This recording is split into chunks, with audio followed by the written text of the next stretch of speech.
Hello dear World of Warcraft friends, welcome back to a new video on my channel. When you see this video, it will be about 1.5 weeks until patch 12.1 comes out, and after that it will be another week until the second season of World of Warcraft Midnight starts.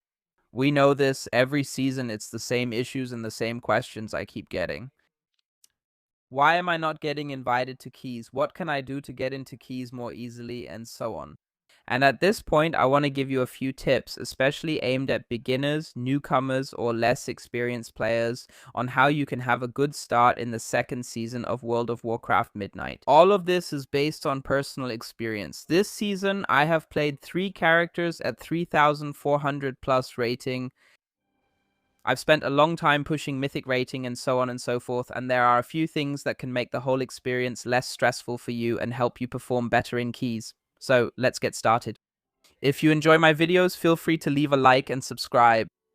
And actually, point number 1 is invest a little bit of effort now. Yes, in the end, all players will be reset to 0 with the new season. So you have 0 Mythic Plus rating in the current season. You can't show any experience there. But especially in the first days, when players don't have much rating yet, it's definitely worth a look. I don't know, if I list a new key now, I have an 8 key and only people are signing up. Between 0 and 300 rating, then you also take a look at what rating they had in the previous season. And actually, Raider.io has this feature at the beginning of a season where it shows what rating someone had in the last season. That means, especially in the first 1, 2, or 3 days, you'll definitely get better invites soon if you already have some current season rating. There's no specific value here, but if you want to jump into 10 keys right on the first day, I would recommend that you had over 3,000 rating in the current season. On top of that, speaking of putting in work now, try to push your gear as much as possible. I've been stuck at 289 for about 3 months now, I think. It's just because I'm too lazy to farm the last crests for it. And also to upgrade my gloves here and craft myself a necklace, but of course, right? On the first day, I would recommend that you try to start with higher keys right away instead of starting with 2s, so you get more and faster rating and better gear more quickly. But also here, on the first day, if you sign up for a key, of course you'll be accepted into the key more easily with item level 290 than with 275. And this already starts with, I don't know, 3s or 4s. I guarantee you that people are listing 3s. Even if you theoretically don't need it, it's better to take people with 290 plus item level than with 270. So to sum up, the more item level you can get now and the more rating you can gather, the better your chances will be in the first 1 or 2 days. A tip that I think is actually pretty obvious but is ignored by many is to play your off specs. Of course, I wouldn't recommend switching classes just because of the meta or anything like that. Play what you enjoy, play what you feel comfortable with. But if you have a class that can fill multiple roles, get used to the idea of actually playing those roles. Especially at the beginning of a season, I knew in the first season I wanted to play Boomkin, but especially DPS. DPS is absolutely overpopulated. So even though I had the necessary gear the first few days, it was absolutely asked to get into keys as a Boomkin DPS. Accordingly, I played as a bear tank all the way up to 2,500 rating. It was a lot of fun, well, sort of. But in the end, it just meant that I could climb the rankings faster, and as a tank or healer, you'll have much shorter wait times. In the end, it also broadens your horizons a bit, so knowing the dungeons from a tank or healer perspective isn't necessarily a bad thing. And you really do save yourself valuable time. That was actually one of the factors that saved me the most time. And especially when there's a shortage of tanks, you can get into keys faster here too, even if you might not have 290 plus. That said, the requirement should also be that you can play the spec reasonably well. If you've never tanked before and have no idea which buttons you need to press, I wouldn't recommend signing up as a tank for +7 keys on the first day, just because you theoretically can. Another important aspect, and this is actually so obvious, but a lot of people just don't do it, and I'm saying it for the 17th time, but really play your own key, especially in the first few days. Why aren't you getting any invites?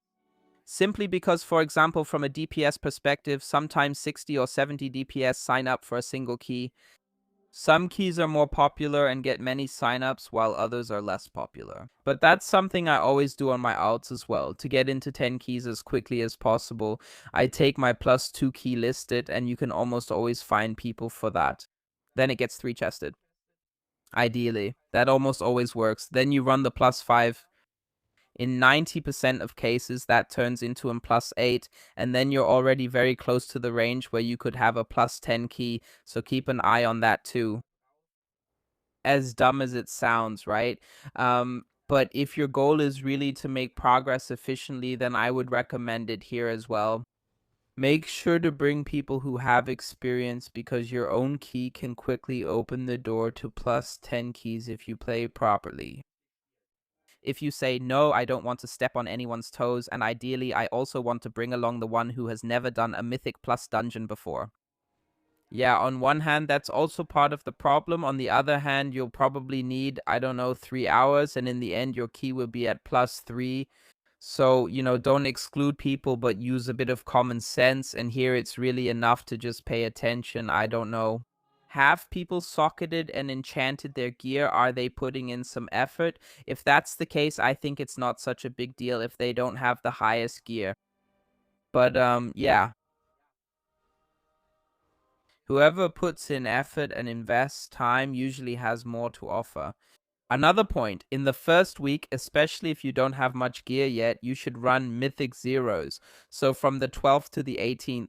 We then have the new dungeons in the rotation, meaning the new 12.1 dungeon Ruby Life Pools, Temple of Sithralis, and King's Rest. In addition, Nalarak's Den, Murder Row, Blindness Valley, and the Arena of the Empty Scar will also be included.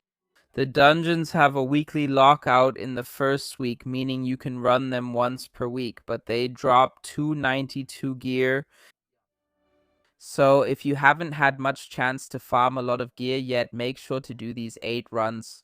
You might be able to increase your item level a bit more with this, which will make starting the season easier for you.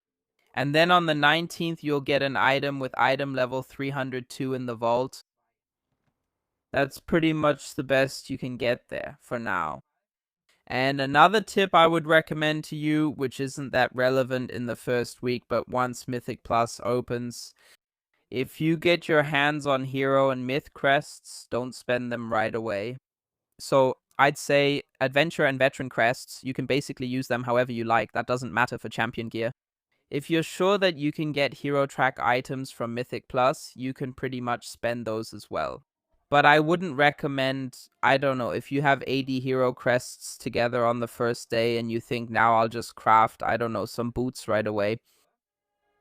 And 2 dungeons later, you get hero track boots dropping from Mythic Plus. So really hold off. Especially when the crests are limited, they're a valuable resource that you shouldn't waste. And that can help you in the end. So sure, it's tempting to grab 3 more item levels at first because you could craft boots. But if you know you'll be playing actively that week, you'll climb item levels faster than other players who just waste these crests for no reason. Because you first get everything from all the sources you have available, and then you only upgrade items when you're sure, okay, I won't be replacing these anytime soon.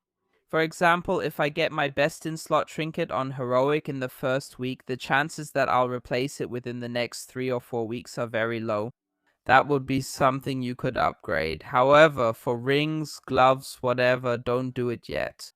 You'll end up with a higher item level if you're a bit patient and check out all your options first. And yeah, I hope I was able to give you a little overview and help you out a bit. If you have any questions, feel free to message me on Instagram. The link is in the video description. I can't check it every day anymore because of work, but I always try to reply. So if you're interested in anything, feel free to message me. I don't bite. And with that, see you in the next video. Have a good time and take care.